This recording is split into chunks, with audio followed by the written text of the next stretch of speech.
Mesdames, Messieurs, bienvenue dans Décryptage, je suis Africa24. Aujourd'hui, nous recevons Jennifer Douglas, avocate et directrice associée à Miyetti Law au Nigeria, spécialiste de questions de financement des entreprises et de recouvrement d'actifs transnationaux.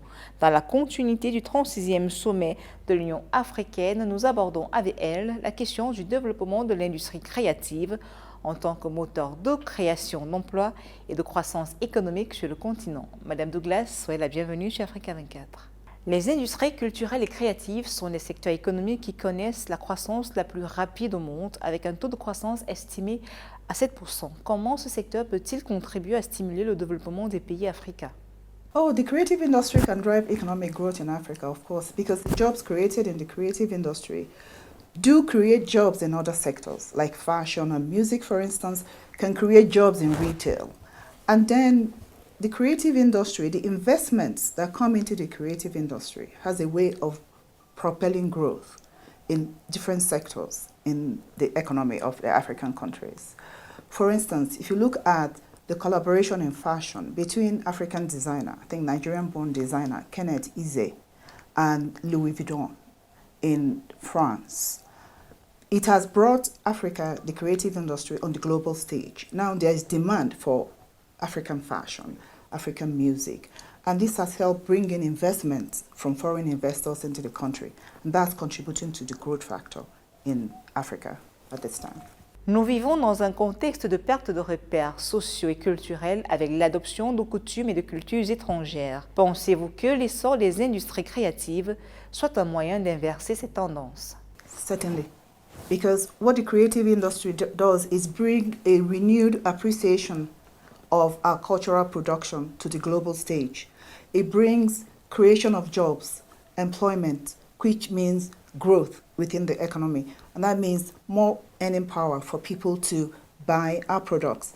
And secondly, to be able to reverse this trend, we need to infuse in our people an appreciation that the creative industry should not be an alternative sector. It should be mainstreamed into the sectors. It should be prioritized because it is the fastest growing sector and it is a sector that will create more jobs in the future. Lors du 36e sommet ordinaire de l'Union africaine à Addis Abeba en Éthiopie, vous avez parlé de l'industrie créative comme d'une préoccupation majeure pour le développement économique de l'Afrique. Merci d'être plus explicite sur cette déclaration. One of the things I spoke about on the creative industry is that we should prioritize it, we should mainstream it. Because of its importance of creating jobs, it should no longer be an alternative to economic growth. Just like manufacturing, we should bring it to the center. Secondly, the creative industry. We need to change the mindset of our people. If you look at the creative industry, it is the 18 to 35-year-olds that dominate that industry. Many of them have mindsets that the creative industry is not career lucrative. You can't make money in the creative industry. And a lot of them, at least 48% of this industry, according to Africa Filter, feel that it is that the traditional careers give you more prospects than a job in the creative industry. And so what we need to do is to change the mindset of the youths so that they can see the industry as just another career option that they can avail of.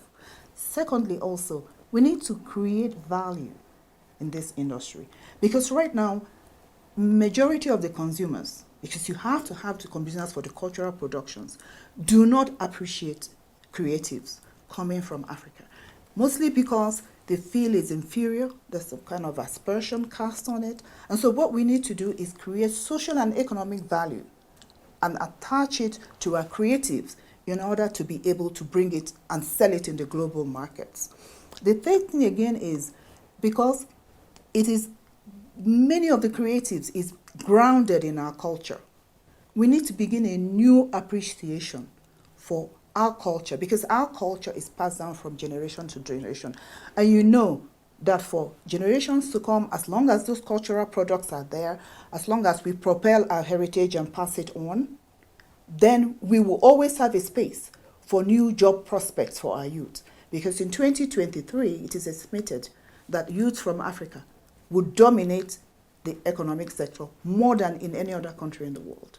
And so that's what we need to do. We need to revive the Pan-Africanism. We need to focus on our cultural heritage, and we need to tell our own narratives that these products coming from these sectors are valuable products. Comment, selon vous, les industries créatives peuvent aider à lutter efficacement contre le chômage en Afrique? I said it before in my lecture, that culture is enduring. It's passed from generation to generation. And as long as it is passed from generation to generation, there will always be opportunities for jobs. Because whatever our culture is, there is going to be production coming out of it. There's going to be demand, and there's going to be production coming out of it. So there's always going to be new opportunities to involve youth. Right now, according to UNESCO figures, we have about 20 million youths, or 20 million people employed in that sector. It brought in almost 58 billion in revenues. It is also expected that it will bring in an additional 20 billion and create an additional almost 20 million jobs. So you see, the prospect remains. As long as our culture is maintained, we don't lose sight of it, and with our new renewed Pan-Africanism and the renewed interest in African culture, African products, African fashion, African music, there will always be opportunities to create jobs. Because what happens in the creative industry propels around other sectors. And so there will always be avenues for job creation. Dans certains pays comme le Cameroun, les acteurs du secteur créatif peinent à vivre de leur art, alors qu'au Nigeria, l'industrie créative est un important vecteur de croissance économique. Dans le contexte d'un marché commun, quelles stratégies peuvent être mises en place pour que les acteurs de ce secteur jouissent et profitent pleinement de leur art? One of the most important things that we have to do is that we need to protect the intellectual property rights of artists. Secondly, most important, we need strong enforcement on piracy. Piracy is the bane of artists.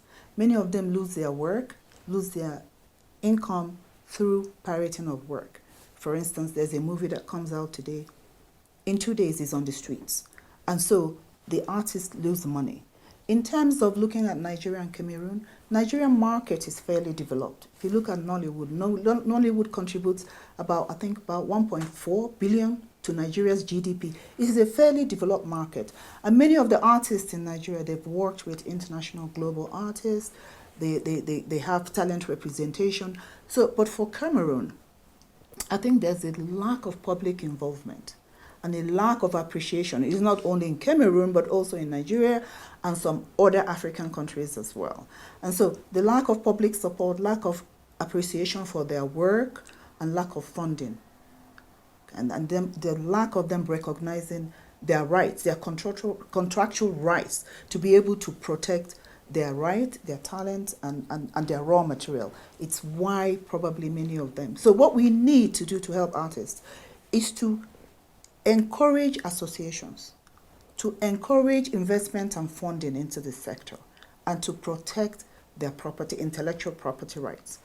And also, there need to be an awareness, consumer awareness and appreciation of the work of African artists. Even though it's happening now, we still have a long way to go. People are more interested in sports, in traditional careers, and so a lot of the time, the artists and the creative industry is on the back burner of many African government policy agenda.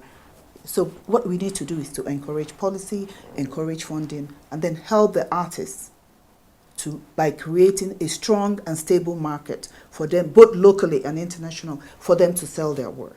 Madame Douglas, merci d'avoir répondu aux questions d'Africa 24. Mesdames, Messieurs, merci de nous avoir suivis. L'information se poursuit sur notre antenne et bien sûr sur notre site www.africa24tv.com.